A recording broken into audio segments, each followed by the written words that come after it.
Měníme barvu písma. Milí žáci, v minulém videu jsme si ukázali, jak můžeme písmo zvýraznit. Nyní si ukážeme, jak můžeme měnit jeho barvu. Víte, že text můžeme psát i jinými barvami než černou? Nastavit barvu písma je jednoduché. Zkuste si to se mnou, děti. Klikněte levým tlačítkem myši na tuto šipku. Rozbalí se nabídka barev. Až si vyberete barvu, klikněte na ně levým tlačítkem myši a můžete psát. Barvu můžete samozřejmě změnit i u již napsaného textu, tak jako jsme se to učili, když jsme měnili font nebo velikost písma. Nejprve označte slovo nebo část textu a potom změňte barvu. Vyzkoušejte si to, děti.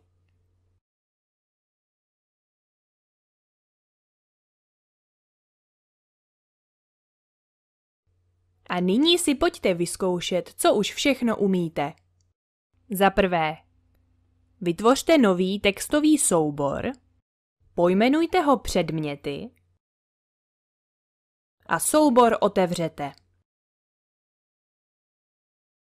Do souboru si napište názvy předmětů, které se ve škole učíte.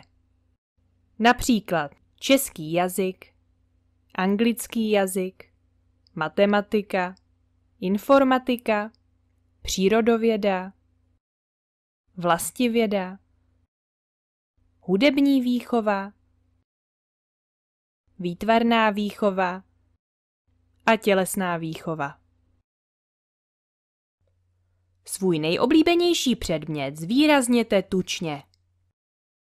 Například informatika. Předmět, který máte nejčastěji, označte kurzívou.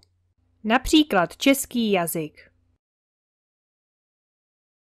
Podtržením označte předměty, které máte ve středu. Například přírodověda a vlastivěda.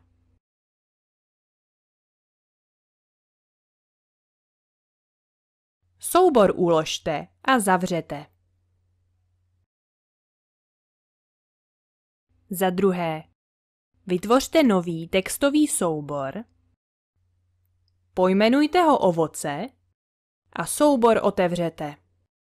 Zapište do souboru pod sebe alespoň 5 druhů ovoce. Každý druh ovoce napište jiným fontem, jinou velikostí a barvou, jakou dané ovoce obvykle má, když je zralé. Například jablko, banán, hruška, pomeranč a švestka.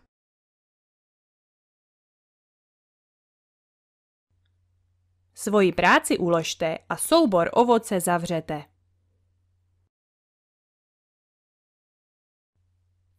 V dalším videu si řekneme, co je to schránka ve Windows a jak můžeme kopírovat text.